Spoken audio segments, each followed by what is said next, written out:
Assalamualaikum warahmatullahi wabarakatuh. Waalaikumsalam. Alhamdulillahirabbil alamin. Wassalatu wassalamu ala asrofil anbiya'i wal mursalin wa ala alihi wa sahbihi ajmain.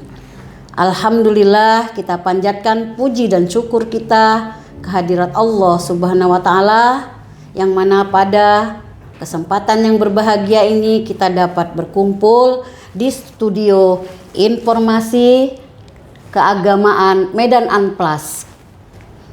Sholawat dan salam kita hadiahkan kepada junjungan kita Nabi Muhammad Sallallahu Alaihi Wasallam, dan kita bermohon mendapatkan syafaatnya untuk yaumil mahsyar nantinya.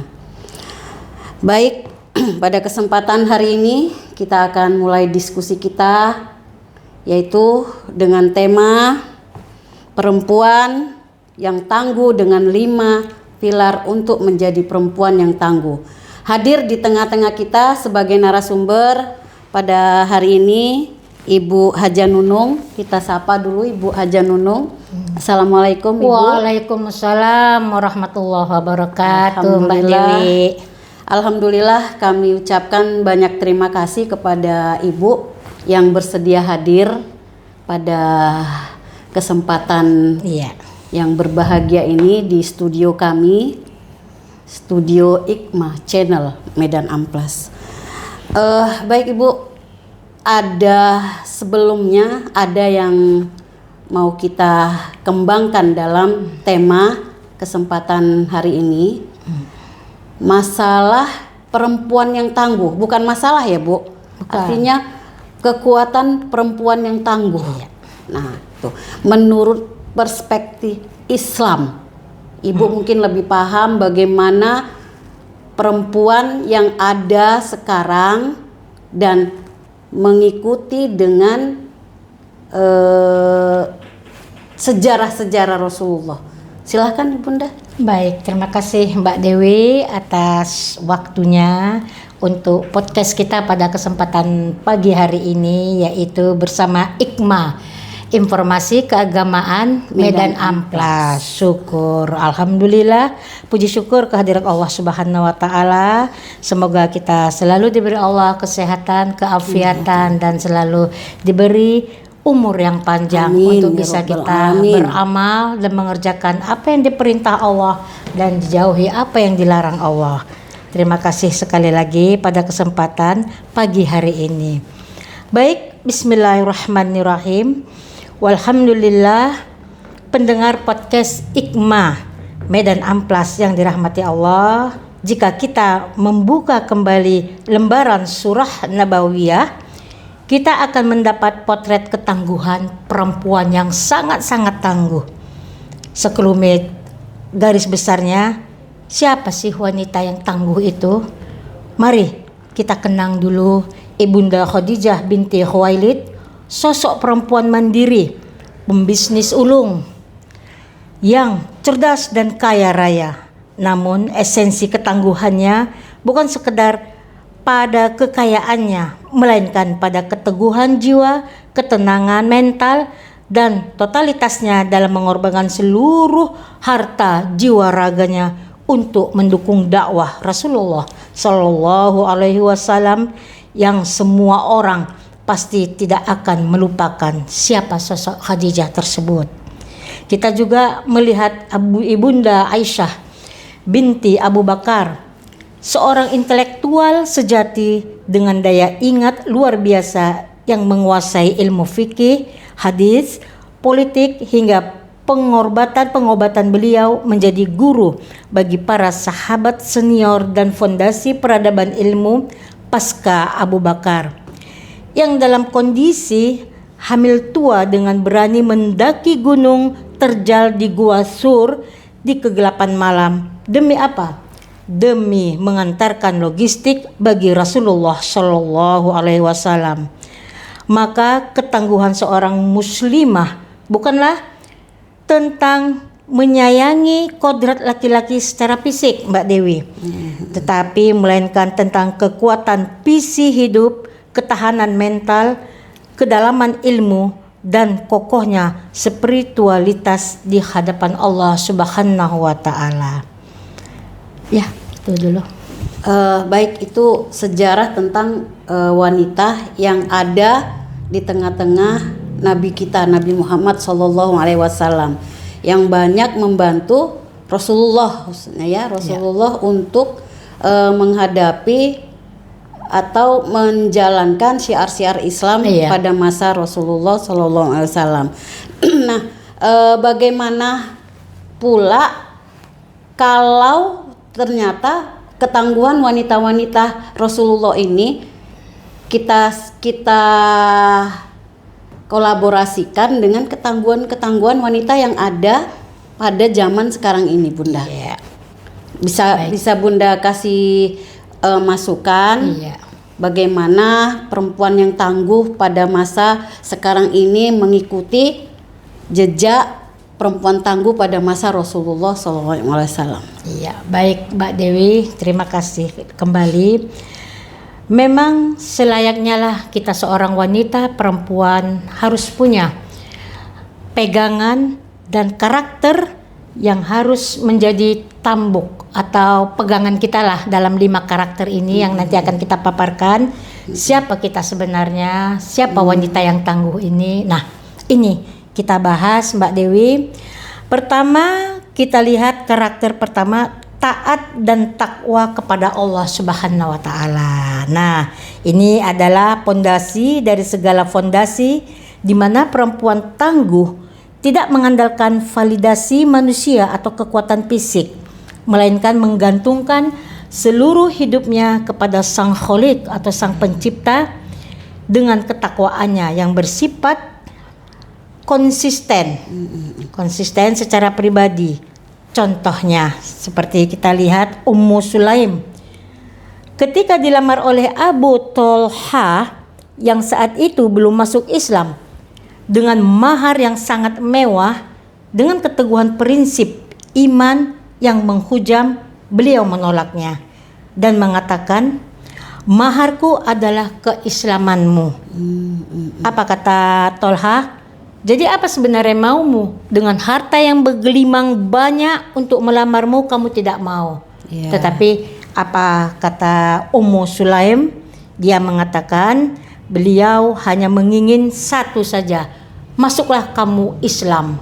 Nah, ketika pada saat Ummu Sulaim mengatakan Islam, maka Tolhah karena dengan kecintaannya, kesenangannya kepada Sulaim, secara otomatis dia pun masuk Islam dan mengucapkan syahadat. Itu yang pertama, Mbak Dewi.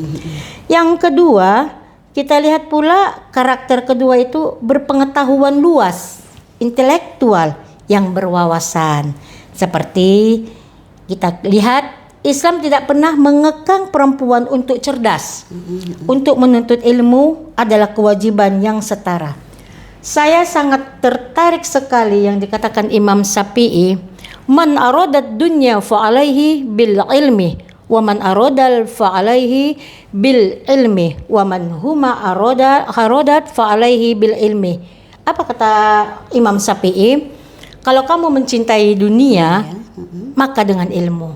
Kamu mencintai akhirat juga dengan ilmu. Dan kalau kamu mencintai kedua-duanya, maka dengan ilmu. Nah, di sini dibutuhkan seorang wanita yang tangguh, juga jangan bodoh-bodoh amat lah, harus ada dengan ilmu.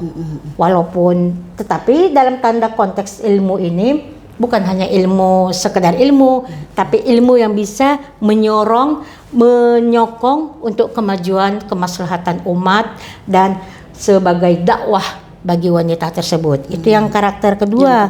Iya, Mbak Dewi, dan merupakan sebagai ilmu itu menjadi madrasah bagi wanita. Ini merupakan jadi madrasah ula atau sekolah pertama dan utama bagi anak-anaknya. Itu yang kedua, Mbak Dewi. Nah, kita lihat untuk karakter ketiga, pintar bersosialisasi dan cakap dalam berdakwah. Nah, ini sering ini Mbak Dewi kita lihat wanita-wanita sekarang ini, dia memang bersosialisasi dia sangat-sangat cakap dalam berdakwah, tetapi banyak diselewengkan wanita-wanita sekarang ini dalam bersosialisasi, lebih-lebih di baik dia di media sosial, di IG dan yang lain-lainnya itu. Mereka hanya menampilkan, memamerkan dengan dalam bentuk sosialisasi mereka happy, Mbak Dewi, hanya sebagai enjoy, hanya sebagai tapi tidak menciptakan dalam berdakwah. Nah, sementara kita itu di sini dalam konteks ketiga ini pintar bersosialisasi. Marilah kita rangkul perempuan bersama-sama kita. Itulah dalam maktub, dalam mencakup majelis-majelis taklim misalkan. Nah, itu kan berarti sudah berdampingan, Mbak Dewi, bergandengan. Jadi intinya kita bergandengan tangan dengan ilmu-ilmu yang ada melalui pengajian atau majelis taklim, sudah termasuklah dia bersosialisasi dan cakap dalam berdakwah. Jadi hanya menyampaikan yang mungkin dan tentunya dengan diiringi dalil pula. Jangan hanya menyampaikan saja kan Mbak Dewi, menyampaikan pun untuk membuat kezoliman buat apa? Iya kan Mbak Dewi. Jadi sekitar di karakter ketiga ini, itulah kita harus bisa memilah antara bersosialisasi yang positif dan berdakwah, serta bersosialisasi yang negatif. Negatifnya sudah banyak kalau kita lihat di medsos ya Mbak Dewi. Apalagi saat ini lagi ngetren. Jarang ngetren ini ya joget-joget, ngikutin boleh, tapi juga pada masa itu tidak melarang. Cuma karena kita sudah berdakwah, ya kan, kita berdakwah di sini sebagai wanita yang tangguh, maka kita iringilah dengan konsekuensi kita. Itu yang ketiga Mbak Dewi. Nah, yang keempat ini apa? Karakter keempat, sabar menghadapi cobaan dan ridho pada ketentuan ilahi. Pada ketentuan Allah lah ya Mbak Dewi ya. Nah, ini sering kita lihat sabar menghadapi cobaan dan ridho pada ketentuan Allah. Resiliensi mental. Apa itu? Hidup ini penuh dengan fluktuasi, Mbak Dewi. Apa itu fluktuasi? Allah menurunkan ujian bukan untuk membinasakan, melainkan untuk menaikkan derajat perempuan yang tangguh, memiliki resiliensi mental yang tinggi ketika badai menghujat, menguji datang, baik berupa kehilangan, kekurangan, dan sebagainya. Karena kita lihat sekarang Mbak Dewi, dalam konteks karakter keempat ini, sabar menghadapi cobaan dan ridho pada ketentuan Allah, inilah yang sering juga kita beda pendapat. Jadi saat ini kalau kita lihat wanita tangguh itu, walaupun dia memang menghadapi cobaan, tidak berlarut gitu Mbak Dewi. Jadi tidak berlarut-larut dalam kesedihan, tidak berlarut-larut dalam kalau kita ketahui kalau seorang yang ditimpa musibah, ya sudah, ini sudah qadarullah dan ini sudah takdirku. Mari kita rubah itu. Rubah dengan apa? Dengan hawa-hawa positif lah. Contoh kalau kita lihat pada zaman sekarang saat ini kan, ya kita ketahui Mbak Dewi mungkin kehilangan suami, kehilangan anak, harta dan semuanya. Kembali lagi kita, fitrah kita sebagai wanita tangguh, ini adalah ujian, cobaan yang mungkin tidak berlarut-larut, tetapi cukuplah sampai di sini. Maka ketika kita menghadapi suatu ujian, cobaan, jangan pula kita melihat ke bawah, tapi kita lihatlah ke atas, bahwasannya di dalam kehidupan kita sehari-hari pasti setiap namanya manusia pasti akan ada ujian. Tetapi itu tadi jangan berlarut-larut Mbak Dewi. Hidup semangat aja, hidup semangat dan semangat positif, bersemangat berjuang. Demi apa? Demi menegakkan kebenaran. Dan kita lanjutkan perjuangan Rasulullah Shallallahu Alaihi Wasallam. Nah, di karakter kelima ini berbaik sangka atau husnudzon kepada Allah. Ini adalah mahkota dari ketangguhan jiwa apapun realitas hidup yang dihadapi kita. Ia tidak akan mengeluh atau menyalahkan takdir. Hatinya lapang karena ia meyakini dengan seyakin-yakinnya bahwa skenario Allah selalu berakhir indah dan penuh hikmah yang mendalam. Husnudzon inilah yang membuat jiwa kita tetap tenang dan teduh. Meskipun Mbak Dewi, dunia ini sekeliling kita sedang bergejolak dahsyat. Mungkin itu dulu penyampaiannya Mbak Dewi. Baik, luar biasa ya. 5 karakter keutamaan atau ketangguhan wanita. Gitu. Jadi begini, Bu Hajah. Iya. Ibu kan seorang penyuluh fungsional nih di Kementerian Agama Kota Medan.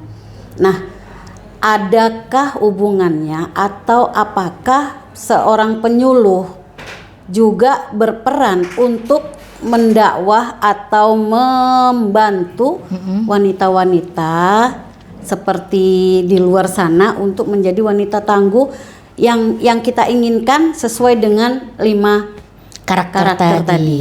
Iya. Silakan Ibunda. Iya, benar Mbak Dewi. Sudah jelas. Pertanyaan yang sangat-sangat bagus dan kontekstual Mbak Dewi.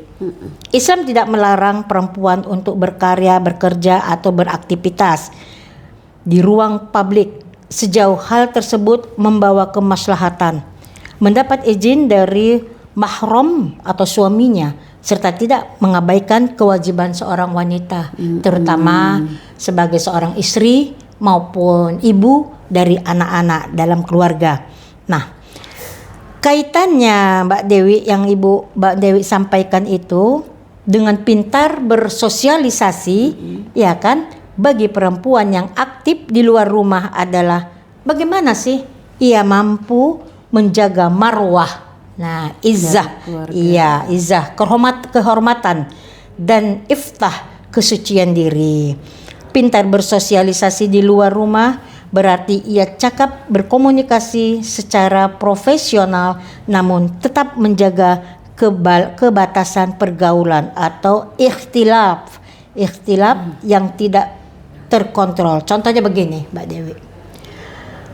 Sekarang ini kita akui banyak wanita-wanita hebat.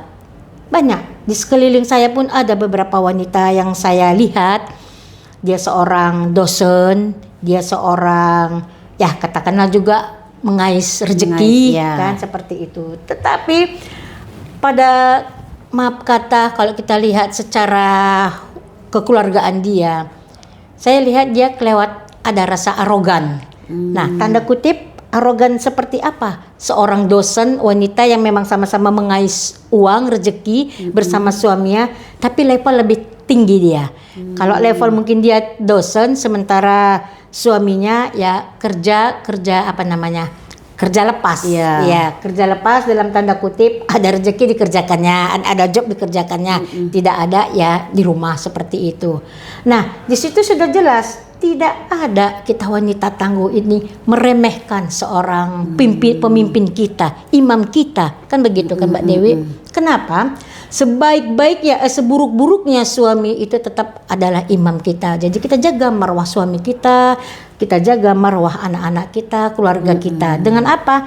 Dengan sama-sama kita bergandengan tangan. Tidak adalah rasa-rasa kearoganan. Nah, yang kedua, lisannya yang ia menjadi seorang level di atas ketimbang suaminya, jadilah dia lisannya menjadi sumber takwa, Mbak Dewi. Sumber takwa itu bukan menjadi pusat gosip atau konflik di tempat bekerja atau di lingkungan setempat, tetapi sumber takwa dia, tunjukkanlah bahwasanya jati diri akulah wanita tangguh. Tapi dalam wanita tangguh ini dia hebat, level dia di atas, tapi tidak meremehkan, tidak sosial dia itu tidak menjatuhkan martabat suami dan keluarga. Seperti itu Mbak Dewi. Baik, Ibu Hajah. Iya. Setelah tadi kita paparkan tentang ketangguhan wanita yang ada pada masa Rasulullah dan pada zaman sekarang ini, zaman era digital, maka tetap yang saya pahami tetap yang pertama itu taat kepada Allah. Ya, benar. Kemudian tetap selalu sabar, ikhtiar, istiqomah. Kemudian lagi harus boleh bersosial Boleh, media iya. di Benar. medsos atau apa sesuai dengan ajaran-ajaran Iya, agama kita, benar, Mbak Dewi, benar. dengan secara tidak langsung berdakwah Iya. seperti itu ya Ustaz, Iya, iya. Ibu Haja. Iya, benar. Baiklah, itu tadi paparan-paparan Iya. atau diskusi kita pada hari yang berbahagia Iya. ini. Kepada Ibu Haja bisa Iya. buat memberikan harapan-harapan dan statement terakhir lah Iya, untuk benar. para pendengar atau pemirsa Iya. sahabat Ikma Channel Iya. Medan Amplas. Kepada Ibu Haja kami Ya, persilakan. terima kasih Mbak Dewi. Baik, di penghujung paparan atau cakap-cakap kita ya Mbak Dewi. Jadi saya Cakap-cakap ini ya, cakap-cakap ini, perempuan ya, cakap-cakap wanita. perempuan. Jadi Wanita-wanita tangguh iya, ini. cakap-cakap kita, terutama saya pribadi seorang penyuluh. Menyuluh. Ya, saya seorang penyuluh, begitu juga mungkin dengan Mbak Dewi. Konteks dari 5 karakter ini tadi haruslah menjadi satu. Iya, benar. Dari 5 karakter yang ada pada diri seorang wanita dijadikan satu.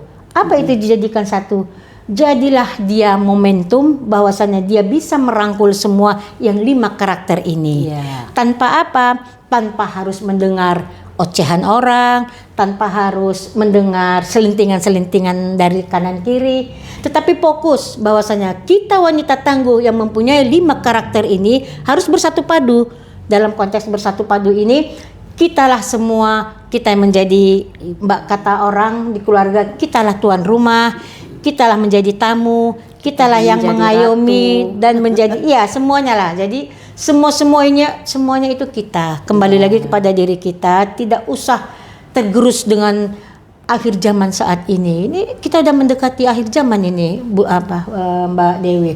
Semua sudah terbalik. Iya. Kita lihat ya kan, tetapi kita punya konsekuensi, satu tujuan, satu tema dalam hati kita dan pikiran kita bahwa wanita tangguh itu adalah wanita yang bisa berdiri sendiri dan bisa bekerja tetapi tidak melupakan kodratnya sebagai wanita. Seperti itu Mbak Dewi. Karena kita lihat kembali lagi di awal pada masa Rasulullah Shallallahu Alaihi Wasallam, ibunda kita Siti Khadijah juga seorang yang kaya raya, seorang yang tidak terkalahkan, tetapi apa? Ia mampu untuk berdakwah mendampingi Rasulullah yang alhamdulillah sampai saat ini masih kita laksanakan, kita kerjakan sebagai ilmu yang bermanfaat melalui Bunda Siti Khadijah kita. Demikian mungkin dari saya, Mbak Dewi. Terima kasih.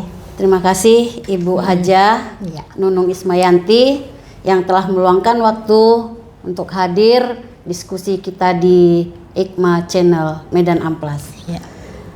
Alhamdulillah pertemuan kita pada hari ini kita panjatkan puji dan syukur kita karena dengan pertemuan kita hari ini ilmu kita dapat dan perempuan atau ketangguhan wanita sudah kita siapkan untuk wanita-wanita era digital sekarang ini. Iya, demikian. Demikian dari saya Dewi Anggreni. Iya. Mohon maaf dan mohon ampun kepada Allah. Wabillahi taufik wal hidayah. Assalamualaikum warahmatullahi wabarakatuh. Terima kasih, Ibu Waalaikumsalam. Haja. Iya.